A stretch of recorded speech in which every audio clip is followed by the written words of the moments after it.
The silk of her wedding dress rustled against the carpet as Nicole Crawford lowered herself to the floor and rolled under the king-sized bed in the honeymoon suite. She pressed her hand over her mouth to keep from giggling, her heart racing with excitement. This was going to be perfect. Brandon would walk in expecting to find his beautiful bride waiting on the bed, and instead she would grab his ankle and scare him senseless. It was exactly the kind of playful joke that had made him fall in love with her, or so she believed. The clock on the nightstand showed 11:47 p.m. The reception had ended 20 minutes ago, and Brandon had said he needed to speak with his mother Patricia about something important before joining Nicole. She didn't mind waiting. After 2 years of dating and 6 months of engagement, what was another few minutes? Nicole stared at the bottom of the mattress above her, still unable to believe this day had finally come. She was Mrs. Brandon Mitchell now. Her mother would have been so proud. When cancer took her mother 3 years ago, Nicole thought she would never feel whole again. Then Brandon appeared at a charity gala, charming and attentive, and slowly brought color back into her world. He supported her through the grief, encouraged her work at the tech company her mother had left her, and made her believe in love again. The suite door clicked open. Nicole held her breath and prepared to spring out. But then she heard heels, 2 sets of them, clicking against the marble entryway. That was strange. She pressed herself flatter against the floor and peered toward the door. 2 pairs of expensive shoes came into view. One pair she recognized immediately, the red-soled designer heels Patricia always wore. The other pair was unfamiliar, black stilettos with silver buckles. Nicole's stomach tightened. What was Brandon's mother doing in the honeymoon suite? And who was with her? "Close the door," Patricia's voice commanded. "We need to talk where no one can hear us."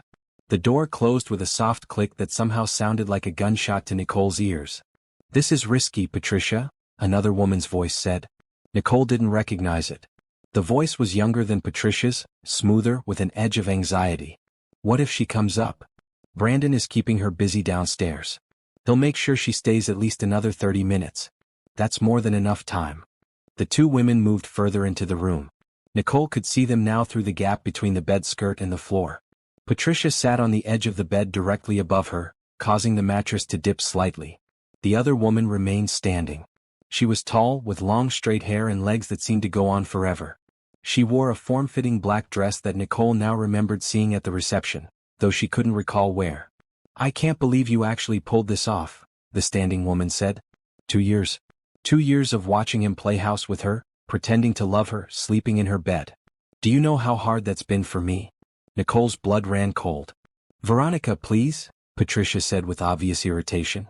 "You know this was necessary. Her mother's company is worth $60 million, and she inherited every penny along with those patents. Do you think Brandon could have gotten close to that money any other way? She's not stupid. She would have seen through him in a month if we hadn't planned everything perfectly." I know. Veronica began to pace.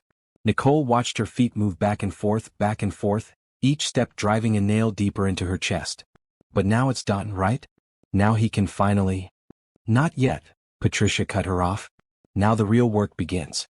He needs to get access to her accounts, get his name on the company paperwork, position himself to take control when the time is right. These things take time. 6 months, maybe a year." "A year?" Veronica's voice rose sharply. "You said 6 months maximum when this started. Then it was a year. Then it was after the engagement. Now you're telling me I have to wait another year while he secures our future," Patricia said firmly. "Our family's business is 3 months away from bankruptcy, Veronica. 3 months.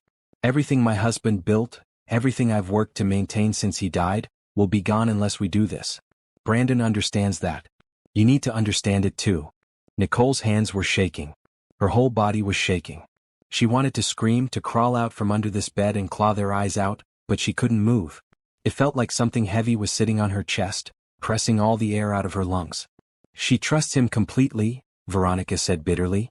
"You should see how she looks at him. It makes me sick." "That's the point," Patricia replied. "That's exactly the point. Her trust is our greatest asset. As long as she believes Brandon loves her, she'll give him anything he asks for. And he's very good at asking." The mattress shifted as Patricia stood up. Nicole watched the red soles of her shoes move toward Veronica. "Now listen to me carefully," Patricia said. "Tonight is critical. Brandon needs to consummate this marriage and establish himself as a devoted husband. After tonight, you will not contact him directly for at least a month. We can't risk any mistakes now that we're so close. I've been his girlfriend for 5 years, Patricia. 5 years. Before he ever knew Nicole Crawford existed. And you're telling me I have to disappear while he plays husband with another woman? I'm telling you that if you ruin this for us, you will have nothing. No Brandon, no money, nothing. Is that what you want? A heavy silence fell over the room. Nicole realized she had stopped breathing entirely. She forced herself to take a small, silent breath. No, Veronica finally said. That's not what I want. Good. Then we understand each other. Now let's get back downstairs before anyone notices we're gone. Brandon should be wrapping up his conversation with those investors right about now. The two women walked toward the door. Nicole heard it open, heard the sound of the hallway outside, heard Patricia's voice one more time. 1 year, Veronica. 1 year and you'll have everything you ever wanted. Brandon, the money, a life without worry. Just be patient. The door closed. Nicole lay under that bed for a long time. She didn't know if it was 5 minutes or 50. At some point, the tears started falling, streaming sideways across her temples and into her hair. They weren't loud, dramatic tears. They were silent, almost peaceful, like rain against a window. Everything made sense now. The way Brandon had pursued her so intensely after her mother's death, when she was vulnerable and desperate for connection. The way he always seemed to know exactly what to say to make her trust him. The way Patricia had welcomed her into the family with open arms, calling her the daughter she never had. It was all a lie. Every moment, every kiss, every whispered promise. She had built her happiness on sand, and now the tide was coming in. Nicole heard the door open again and quickly closed her eyes, keeping her breathing even. Heavy footsteps this time, Brandon's Italian leather shoes, the ones she had bought him as a wedding gift. He walked to the bathroom and she heard water running, heard him humming to himself. Her husband. Her betrayer. When he came back out, Nicole remained perfectly still. She watched his feet approach the bed and stop. Nicole? He called out, a hint of confusion in his voice. Baby, where are you? She didn't move. Didn't breathe. He moved around the room, checking the balcony, the closet, the bathroom again. She heard him take out his phone and dial. She's not here, he said into the phone. Pause. I don't know, maybe she went back to talk to someone. I'll go check the reception hall. He left. Nicole rolled out from under the bed. She stood in the middle of the honeymoon suite, her beautiful white dress covered in dust, her makeup streaked with tears, her heart shattered into a million pieces. But as she looked at herself in the mirror, something else began to emerge from the wreckage. Something cold and sharp and clear. They wanted to destroy her for money? They thought she was just some naive, trusting fool they could manipulate and discard? They had no idea who they were dealing with. Nicole wiped her eyes, straightened her dress and took a deep breath. Then she pulled out her phone and made 2 calls. The first was to her best friend Denise. The second was to her family lawyer James. We need to meet, she said to both of them. Tonight. I don't care what time it is. Something has happened and I need your help. She ended the calls and looked at herself in the mirror once more. The woman staring back at her was different now. Harder. More focused. Brandon Mitchell wanted to play games with her life? Fine. Game on. Nicole sat in Denise's kitchen at 2 in the morning, her wedding dress replaced by borrowed sweatpants and a t-shirt. Her hands were wrapped around a cup of tea that had long gone cold, but she couldn't seem to let it go. The warmth was an anchor, something solid to hold onto while her mind replayed everything she had heard. Tell me again, Denise said. She sat across from Nicole, her eyes red from crying but her voice steady. Denise had been Nicole's best friend since college, and she had never trusted Brandon. Nicole had always dismissed her concerns as overprotectiveness. Now she wished she had listened. His mother brought that woman, Veronica, to the honeymoon suite, Nicole said for the 3rd time. They thought the room was empty. They talked about everything. The plan, the money, how long they've been deceiving me. 5 years, Denise repeated. He's been with this Veronica woman for 5 years? Nicole nodded. Before me. He was already with her when we met. This whole relationship, our entire engagement, the wedding, it was all just a scheme to get my mother's company. Patricia's family business is about to go bankrupt. They needed my money to save it. Those monsters. Denise's voice shook with anger. Those absolute monsters. I knew there was something wrong with him. I knew it. The way he was always so perfect, so smooth, never a single rough edge. Real people have rough edges, Nicole. I know that now. James Chin, no, not that name. James Porter, Nicole's family lawyer, arrived an hour later.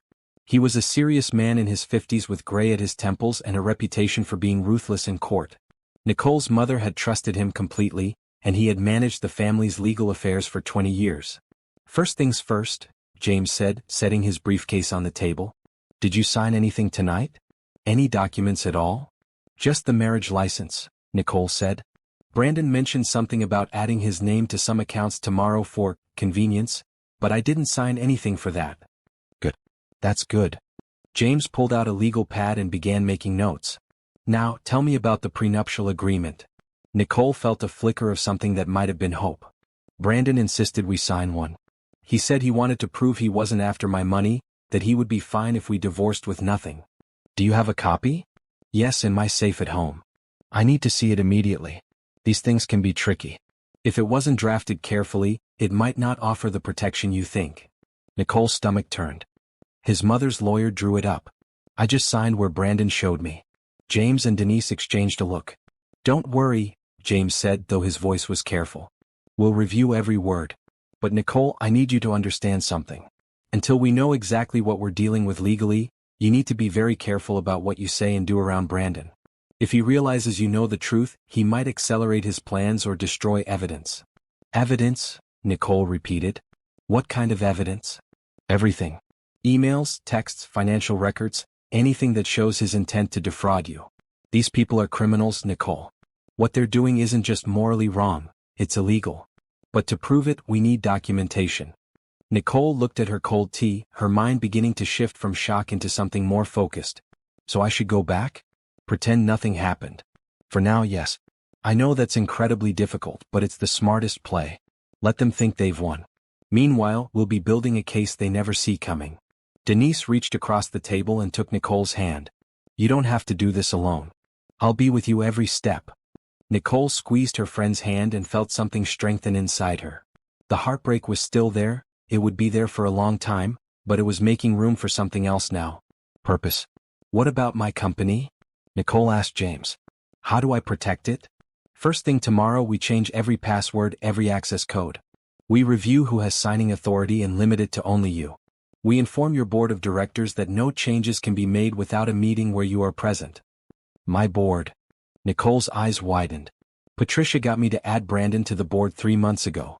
She said it would show the investors that we were a united front. James wrote something down quickly. Then we need to move carefully around that. We'll find a way to remove him, but it has to be done properly or he might get suspicious. This is a nightmare, Nicole whispered. It was, James agreed. But nightmares end, and when this one does, you're going to be the one standing. I promise you that.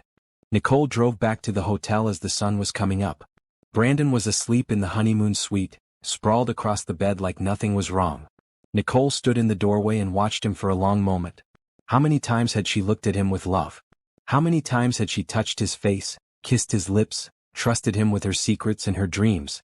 All those memories felt poisoned now, like photographs developing wrong, showing the darkness underneath the smiling surface. She went into the bathroom and looked at herself in the mirror.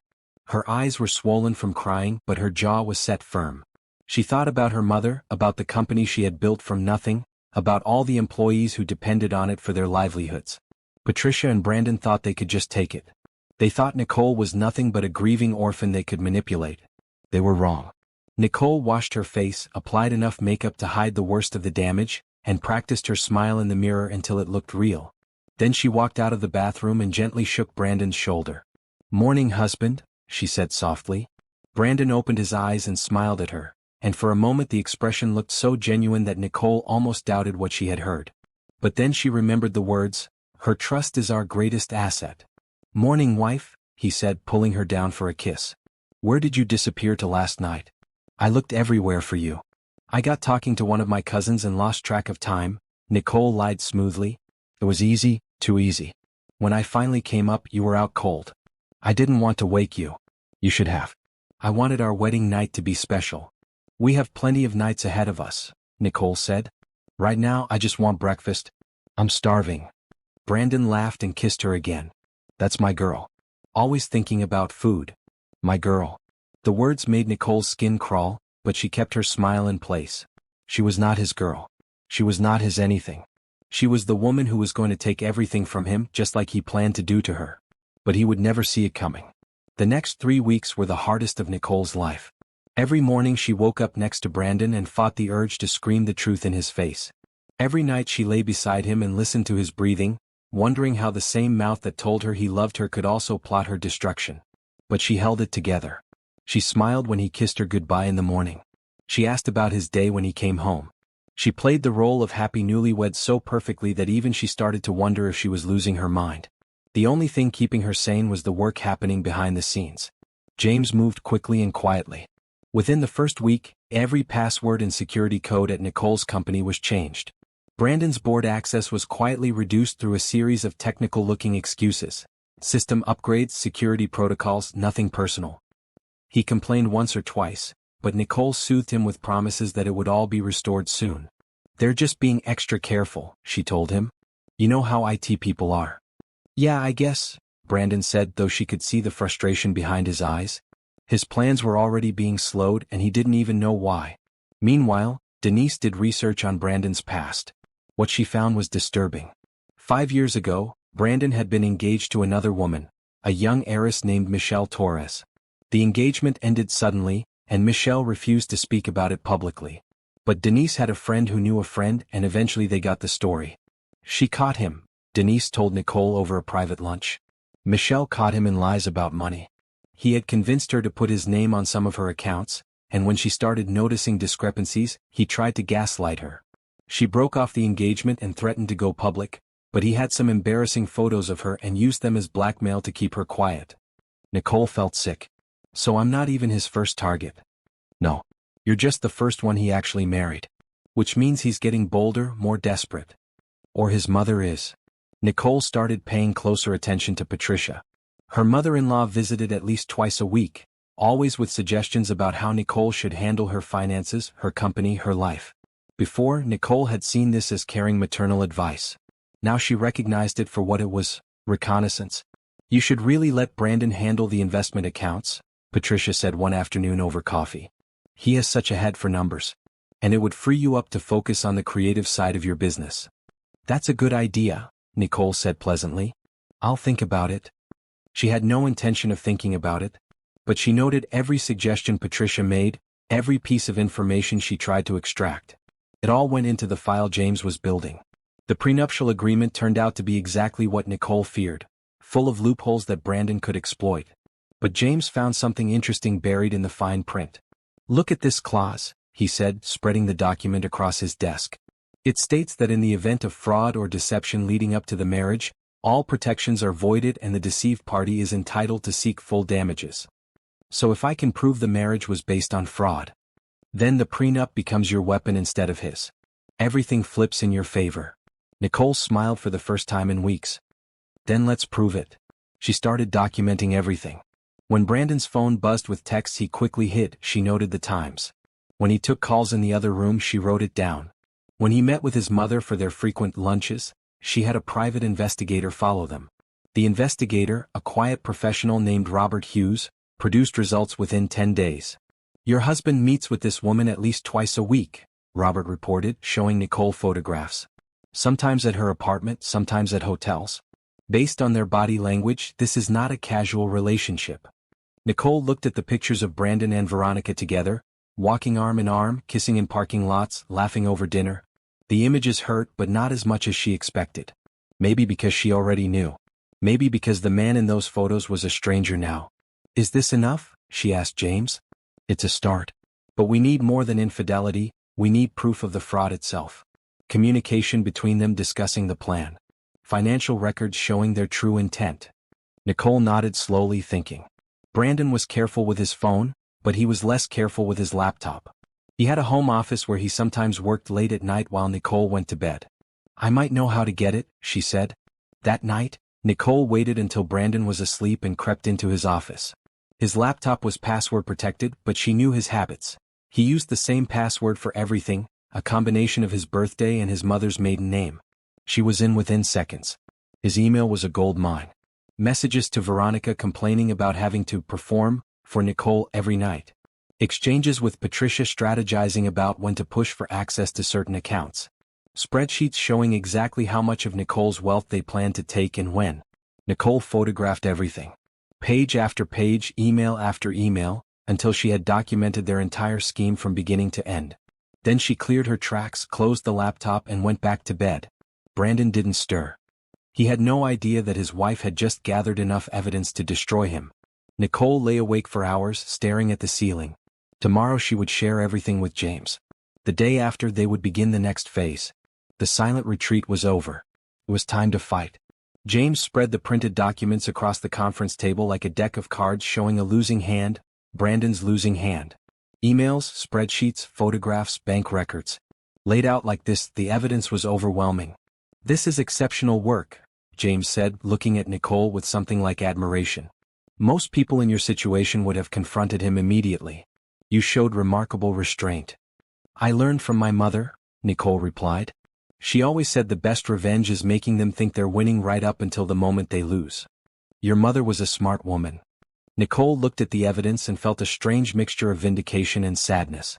These papers represented her entire marriage. Every tender moment, every shared laugh, every whispered promise. All of it reduced to proof of a crime. "What happens now?" she asked. "Now we prepare our case. When you file for divorce, we'll do it with all of this ready to present. Brandon and Patricia won't have time to destroy evidence or come up with excuses. We'll hit them fast and hard." "And the fraud charges?" "Those will file separately with the prosecutor's office. Criminal proceedings take longer, but the evidence here is strong. Brandon could face serious jail time." Nicole nodded. She had thought she would feel more satisfaction at this moment, but instead she just felt tired. Tired of the deception, tired of pretending, tired of being surrounded by enemies in her own home. "I want to do something first," she said. "Before we file anything." James raised an eyebrow. "What did you have in mind?" "A dinner party. I want to invite everyone who matters, Brandon's business partners, Patricia's social circle, our mutual friends. I want them all there when the truth comes out." "A public exposure," James said slowly. "That's risky. If Brandon senses what's coming, he could try to get ahead of it, spin the story his way." "He won't sense anything. I've been playing the perfect wife for almost a month. He thinks I'm completely under his control." Nicole's voice hardened. "I want him to feel what I felt that night under the bed. I want him to look around a room full of people and realize that everyone knows exactly what he is." James studied her for a long moment, then smiled. "Your mother would be proud." "I hope so." They spent the next week planning every detail. The dinner party would be held at Nicole and Brandon's house, which made it even better. He would be exposed in his own home, surrounded by his own things with no escape. Nicole sent out invitations for Saturday evening, framing it as a celebration of their 1-month anniversary. "A month already," Brandon said when she told him about the party. "Time flies when you're in love." Nicole had to excuse herself to keep from laughing in his face. She also made preparations at her company. In a series of quiet meetings with her most trusted employees, she moved key projects to secure servers that Brandon couldn't access. She restructured several departments so that his limited board position had even less influence. And she began the paperwork to remove him from the board entirely, something that would go into effect the morning after the dinner party. Her employees were loyal and discreet. They had worked for Nicole's mother before her and they loved Nicole. When she explained that there were security concerns she was addressing, they asked no questions and followed her instructions exactly. The Friday before the dinner party, Nicole had lunch with Denise to go over final details. "Are you ready for this?" Denise asked. "Tomorrow your whole life changes." "My life already changed," Nicole said. "The night of my wedding, under that bed. Tomorrow I'm just making it official." "What about after? Have you thought about what comes next?" Nicole had thought about it. In fact, she had thought about little else during all those sleepless nights lying next to Brandon. "I'm going to focus on the company," she said. "Mom built something amazing and I've been letting myself get distracted. That stops now. I'm going to make it bigger than she ever dreamed." "And personally?" "Love, relationships. I don't know. Maybe someday. But not for a while. I need to trust myself again before I can trust anyone else." Denise reached across the table and squeezed her hand. "You're the strongest person I know, Nicole. You're going to get through this." "I know I am. I just wish it didn't hurt so much." That night, Nicole stood in her closet looking at the dress she would wear tomorrow. It was black, elegant, powerful, the kind of dress a woman wears when she means business. She thought about putting it on and walking down those stairs, seeing the room full of people, knowing what was about to happen. Brandon came up behind her and wrapped his arms around her waist. "Planning your outfit for tomorrow?" he asked, his chin resting on her shoulder. "Just trying to decide what makes the right statement." "You always make a statement. That's what I love about you." Well, the word was a knife in her gut. "Brandon," she said slowly, "are you happy? With me, with us?" "Of course I am. Why would you ask that?" "I don't know. I just want to make sure I'm doing enough. Being a good wife." He turned her around to face him, his hands on her shoulders, his eyes meeting hers. For a moment the mask slipped and she saw something real there, not love but something like admiration.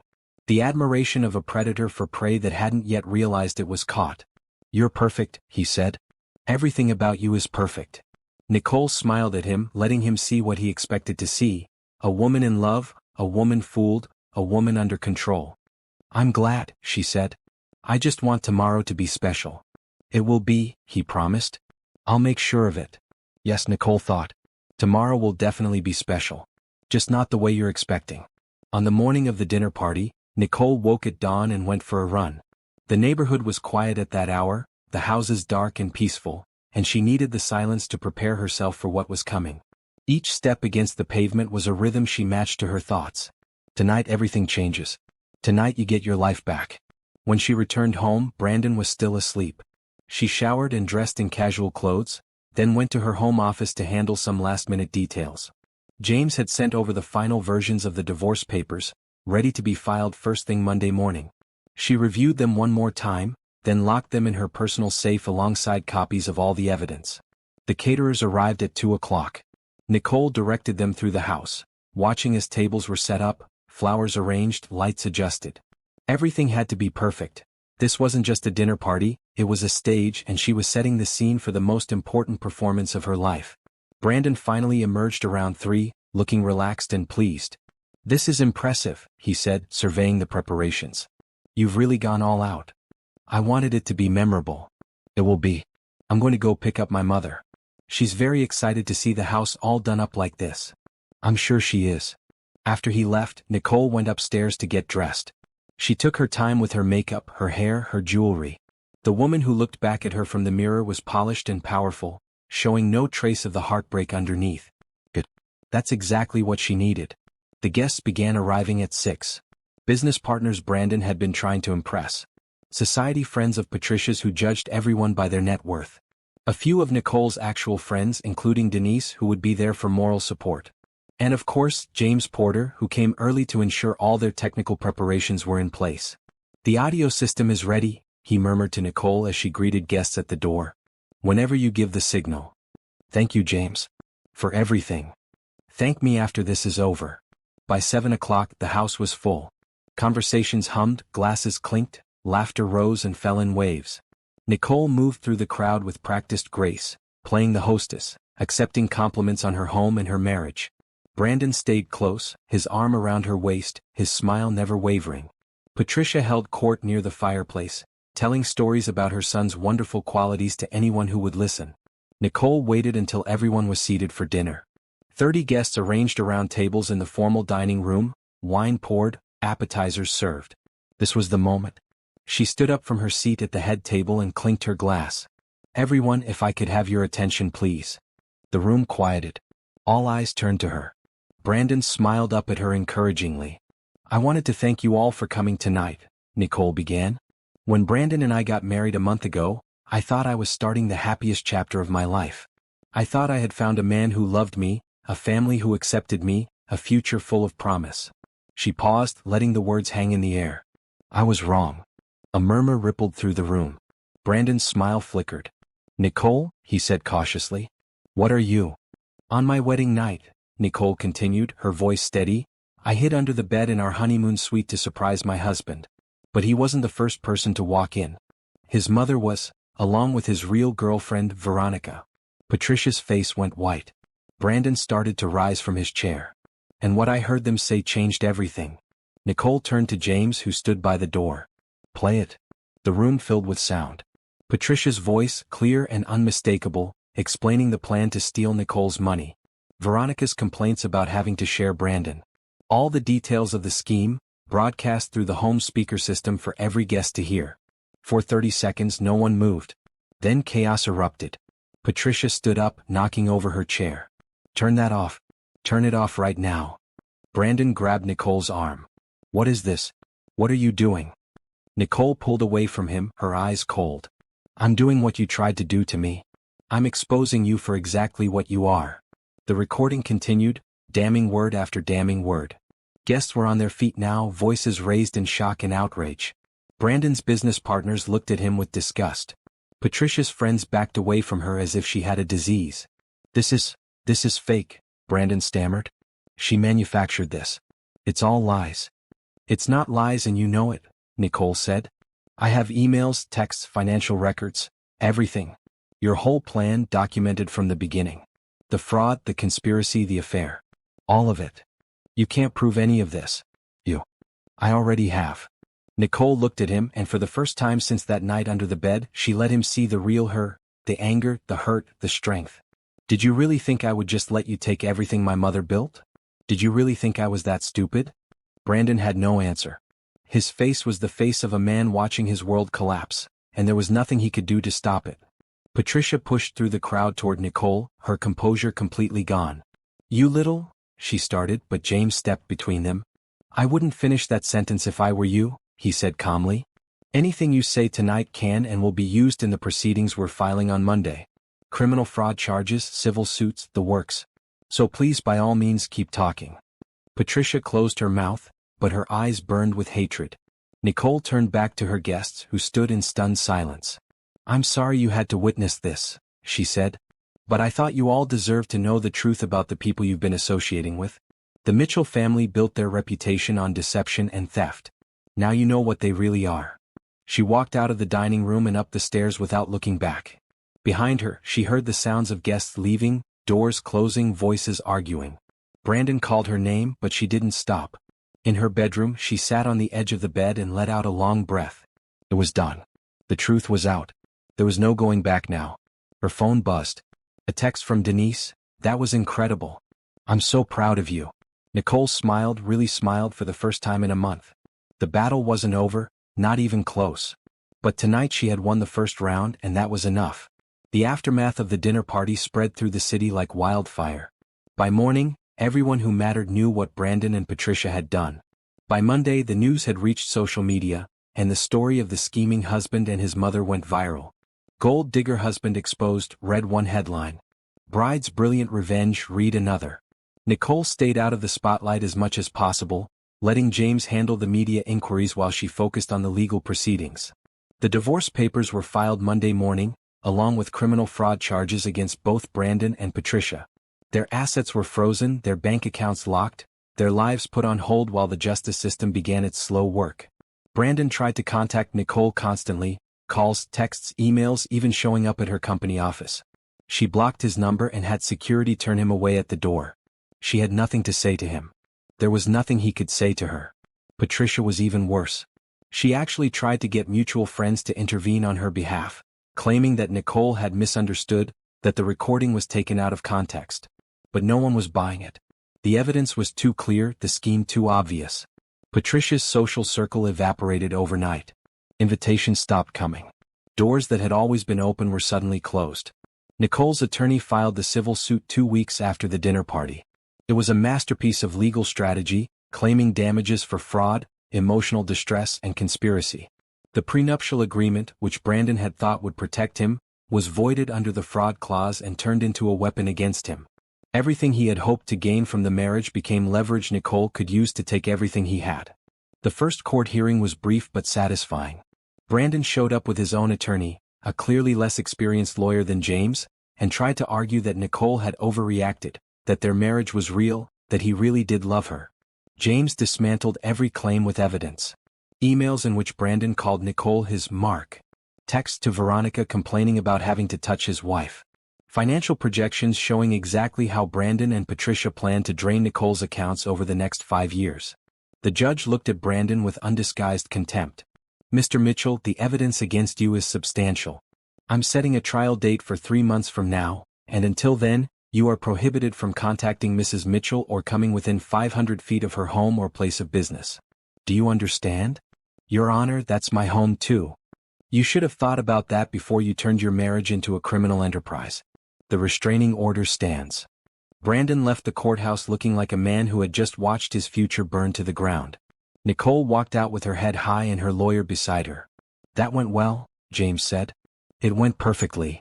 The next few weeks were a flurry of depositions, document reviews, and legal strategy sessions. Nicole threw herself into the work, grateful for the distraction.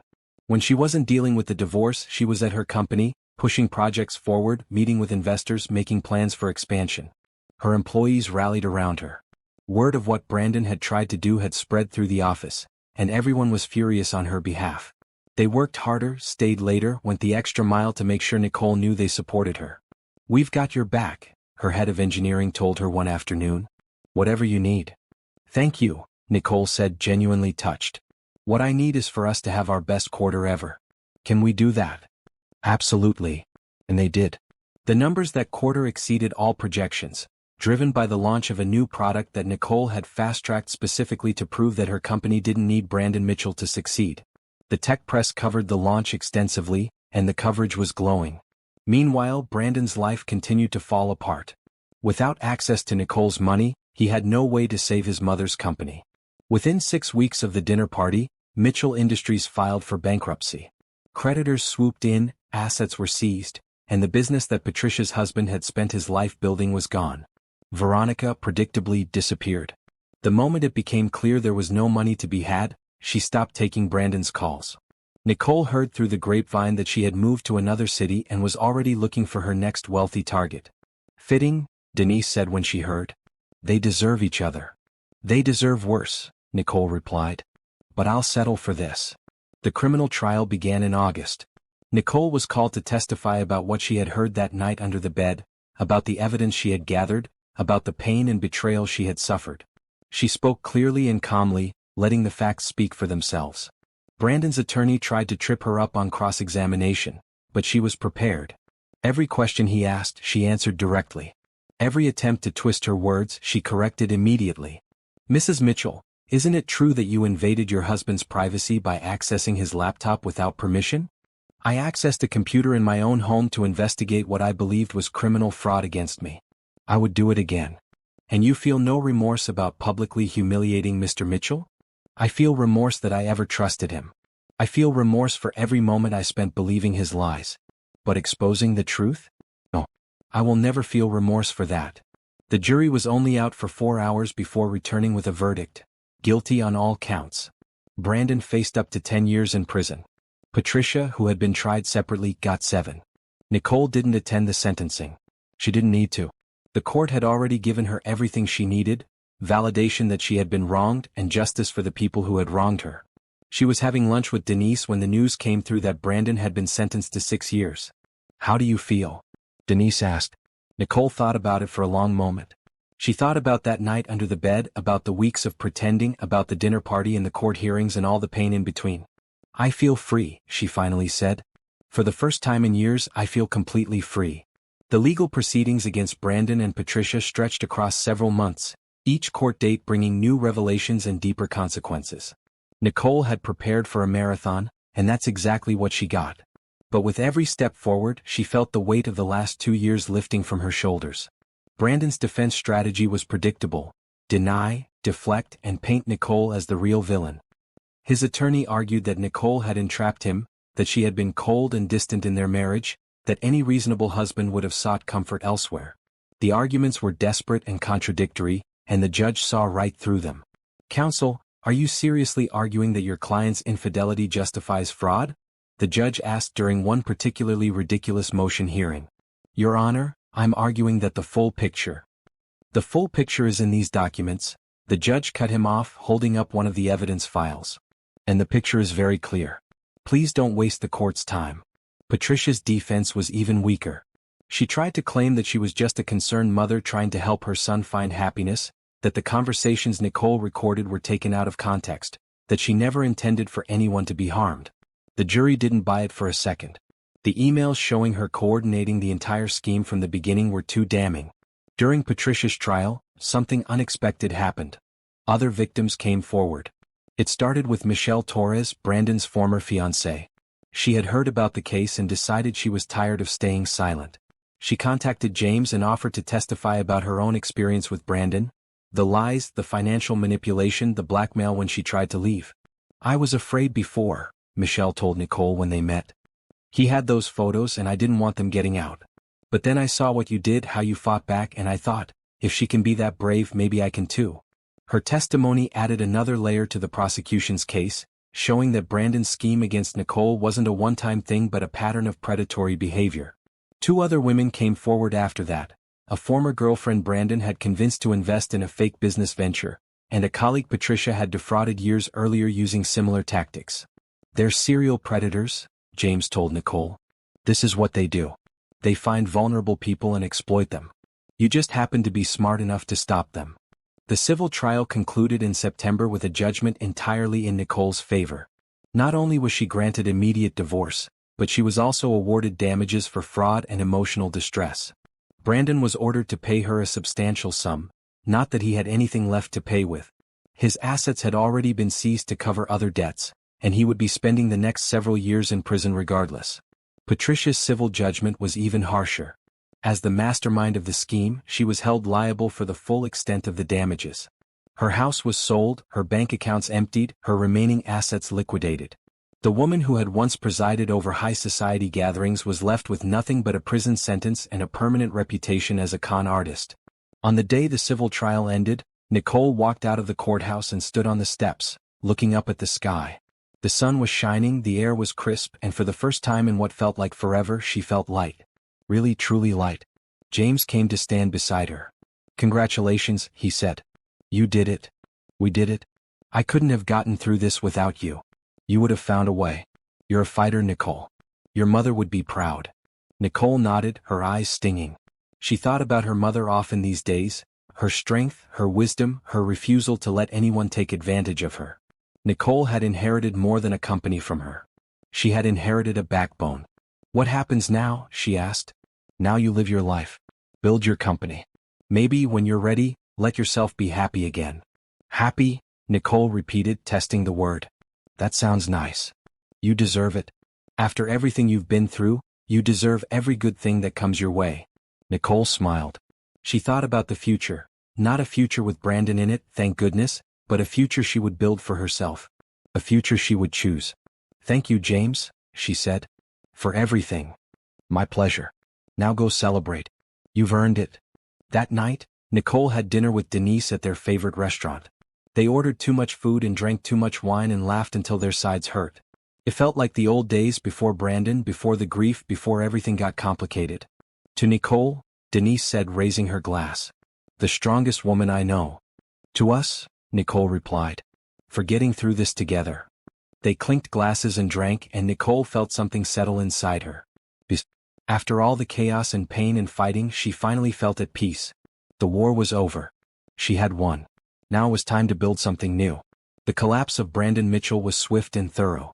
By the time he began serving his prison sentence, there was nothing left of the life he had tried to build on Nicole's stolen wealth.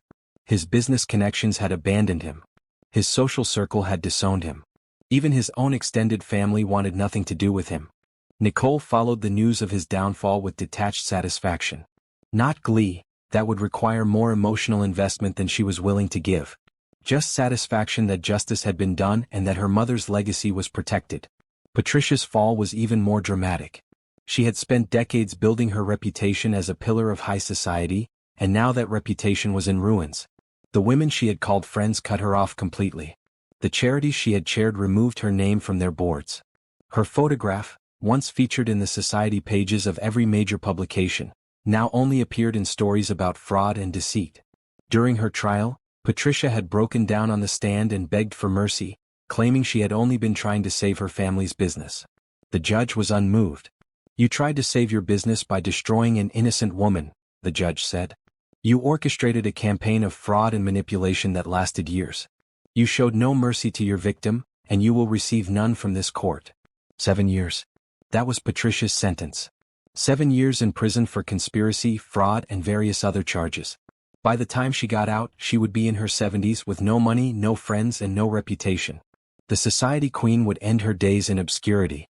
Veronica, the woman who had waited 5 years for Brandon to deliver on his promises, ended up with nothing.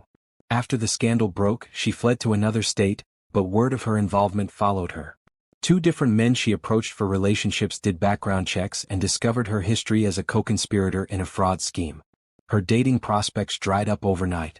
Nicole heard through the grapevine that Veronica had taken a job as a waitress and was living in a small apartment outside Houston.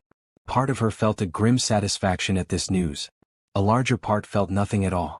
Veronica had been a tool in Brandon's scheme, just like Nicole. The difference was that Veronica had chosen to be used, while Nicole had been deceived.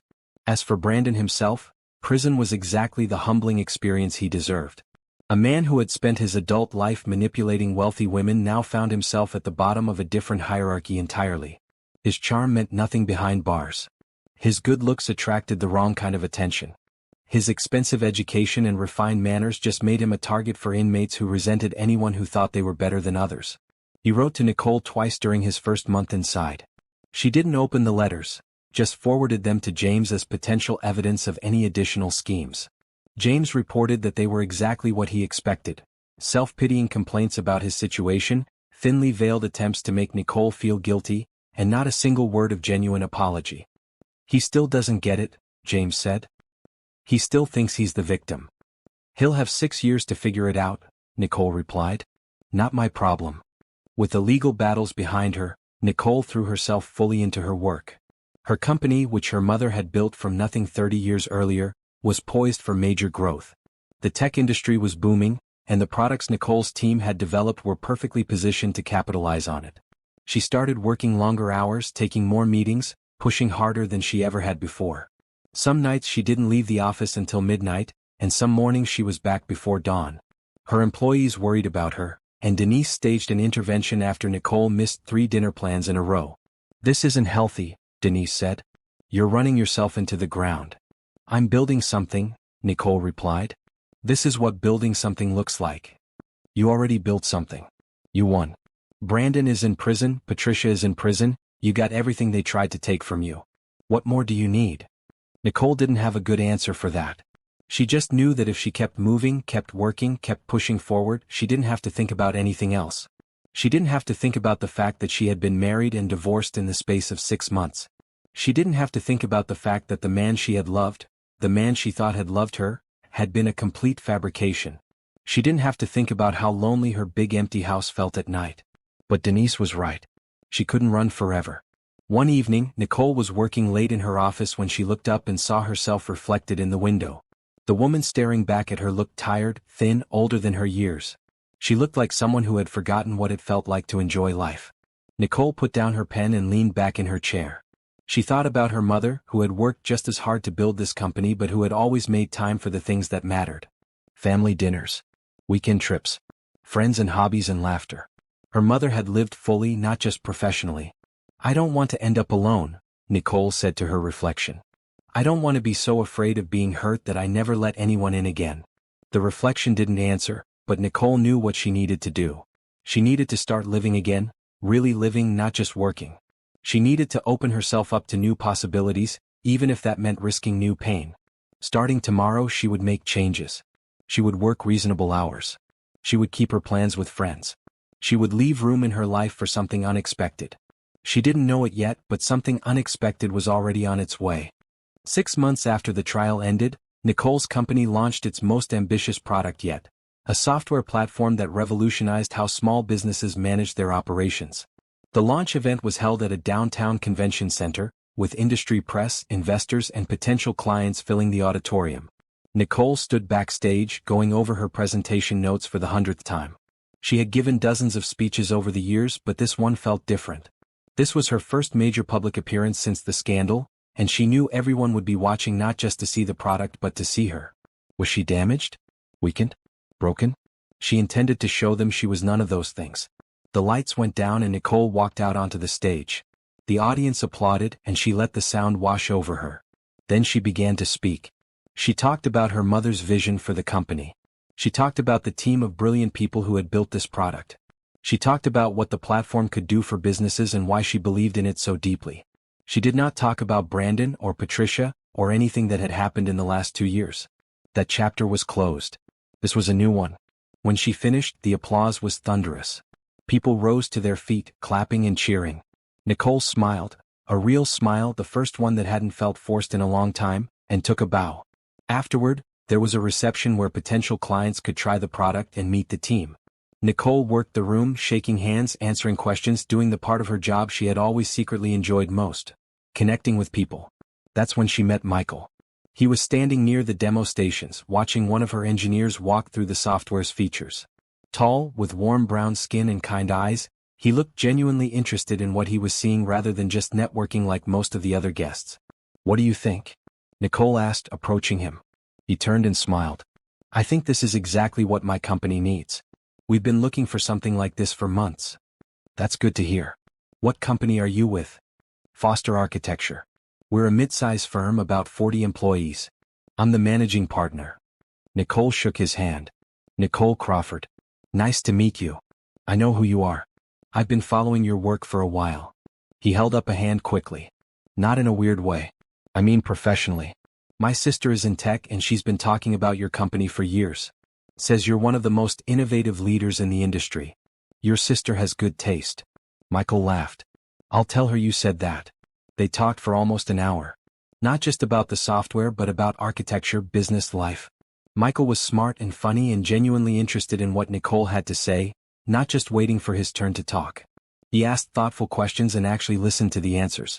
By the time the reception ended, Nicole realized she was disappointed it was over. "I should get your contact information," Michael said. "For the software demo. My operations team will want to see it." "Of course." Nicole handed him her card. "Have them reach out to schedule something." He took the card and looked at it for a moment. Then he looked at her. "Can I be honest with you?" he asked. "Please." "The software looks great and my company will probably buy it. But that's not really why I want to stay in touch." He met her eyes directly. "I'd like to get to know you better. Not as a business contact. As a person." Nicole felt something flutter in her chest, something she hadn't felt in a long time and wasn't sure she wanted to feel again. But there was nothing calculated in Michael's expression, no agenda behind his eyes. He was just a person who found her interesting, and that was nice. "I'm not in a great place for dating right now," she said honestly. "I just went through something complicated and I'm still figuring things out." "I understand. No pressure." He put her card in his pocket. "But if you ever want to grab coffee and just talk, no expectations, no agenda, I'm around. Take your time." He gave her a final smile and walked away, and Nicole stood there for a moment, holding her breath. Then she let it out slowly. Maybe someday. But not yet. She threw herself back into work, but this time in a healthier way. She left the office at reasonable hours. She kept her dinner plans with Denise. She started running again in the mornings, feeling her body grow stronger, her mind clearer. And she thought about Michael. More than she wanted to admit. He had done exactly what he promised. Not pushed, not pressured, just sent occasional messages checking in, sharing articles he thought she might find interesting, generally being kind without asking for anything in return. 3 months after the launch, Nicole finally texted him, "Coffee still on the table?" His response came within minutes, "Absolutely. Name the time and place." They met at a small cafe near her office. The conversation picked up right where it had left off at the reception. Easy, natural, like they had known each other for years instead of months. Michael told her about growing up in Chicago, about his path to architecture, about his dream of designing buildings that brought communities together. Nicole told him about her mother, about the company, about what the last few years had been like. She didn't tell him everything, not yet, but she told him enough. And he didn't flinch. He didn't try to fix her or judge her or make it about himself. He just listened and said, "That sounds incredibly hard. I'm sorry you went through that." "Thank you," Nicole said. "I'm sorry I didn't reach out sooner. I just needed to be sure I was ready." "And are you? Ready?" She thought about it. She thought about the woman she had been before Brandon. Trusting, open, maybe a little naive. She thought about the woman she had become after. Stronger, wiser, more careful. She thought about the woman she wanted to be now. Someone who could be both strong and open, who could protect herself without closing herself off. "I think I'm getting there," she said finally. Michael smiled. "Then let's take it slow. No rush. Whatever you're comfortable with." And they did take it slow. Coffee dates became lunch dates, became occasional dinners. They talked and laughed and learned about each other. Michael was patient and kind and never once made Nicole feel pressured or rushed.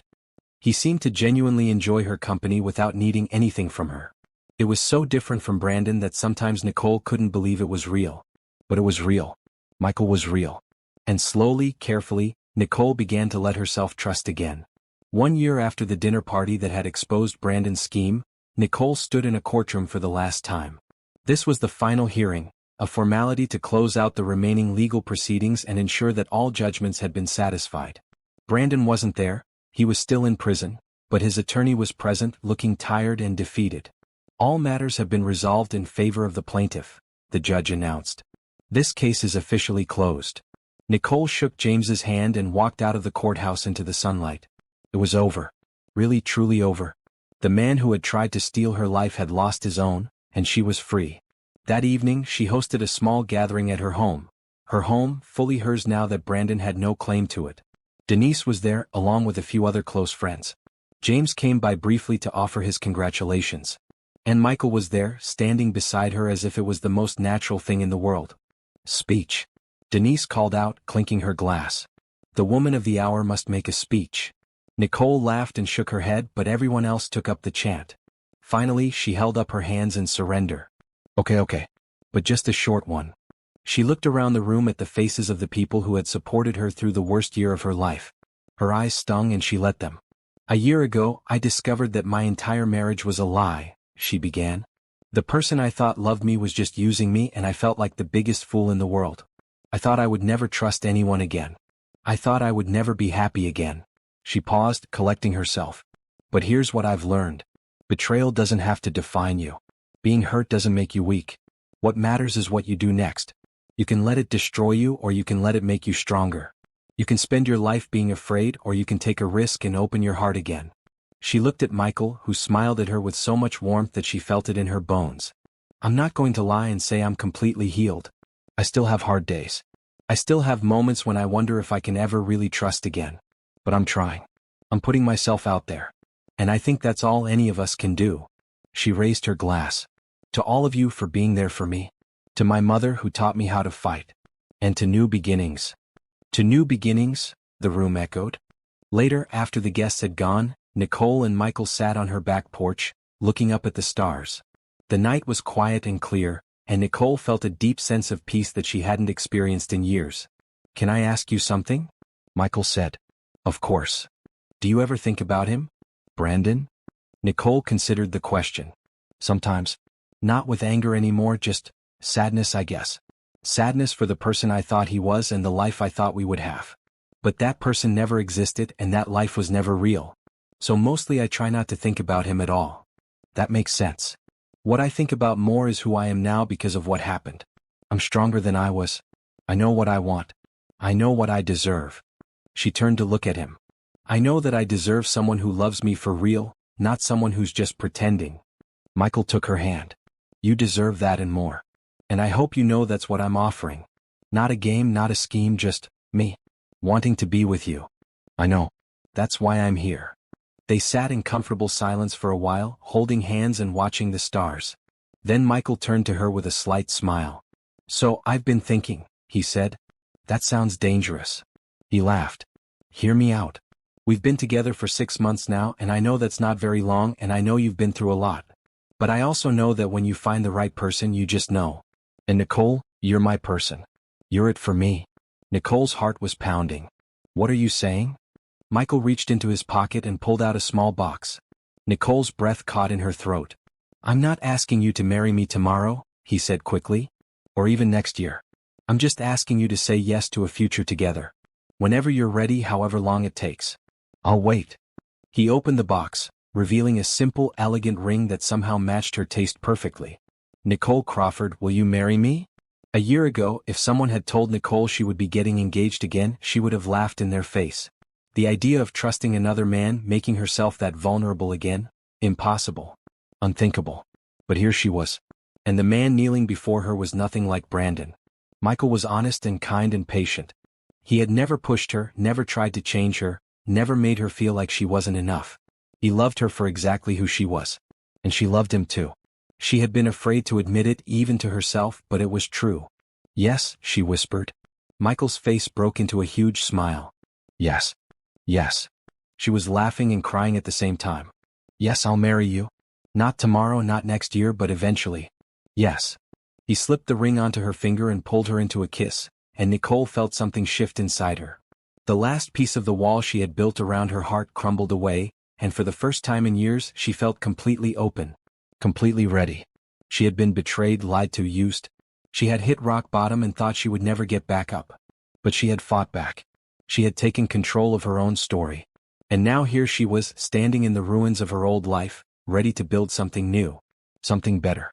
Something real. The revenge was complete.